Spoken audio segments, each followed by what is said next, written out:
This week we've got our hands on the 2021 Honda Civic. It's practical, affordable, and above all, a really fun and easy car to drive. It comes in either a 4-door compact sedan or a more practical 5-door hatchback for easier cargo access in the back. The highest sport touring trim that we're testing here comes in at $32,800 by the time you drive it off the lot. Let's also not forget how cool this car looks. It's got a modern front grille design with LED headlights paired with lower fog lights, blacked out lowered side skirts, and a sophisticated rear design with a unique center-mounted dual exhaust pipes. The cabin space have bucket seats that sits low to the ground with excellent visibility that gives you a very sporty go-kart-like feel. Rear seating is not the best because the Honda Civic is fairly short, but it's good enough for most occasions for hauling 2 full-size passengers in the back.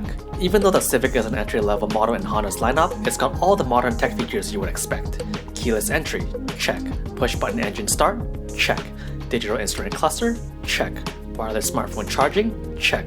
Infotainment system with navigation, AM, XM, and Sirius XM? Check. Speaking of which, the 7-inch touchscreen is compatible with both Android Auto and Apple CarPlay for seamless smartphone connectivity. Now to the fun stuff. Base models get a 2.0-liter 4-cylinder engine producing 155 horsepower and 186 pound-feet of torque. Upgrading to the sport touring trim gets you into a more powerful 1.5-liter turbocharged 4-cylinder engine that bumps the power output to 180 horses. Choice of transmission comes in either a CVT with steering-mounted paddle shifters or a 6-speed manual. We recommend the latter for the ultimate driving experience, but the sequential steering-mounted paddle shifters with the CVT transmission also proved to perform pretty well. And because the Honda Civic's got independent front strut and multi-link rear suspensions, rear-wheel ventilated disc brakes, and Honda's in-house agile handling assist that intelligently applies braking force on its wheel around corners through its ABS system, the Honda Civic is really good at doing this.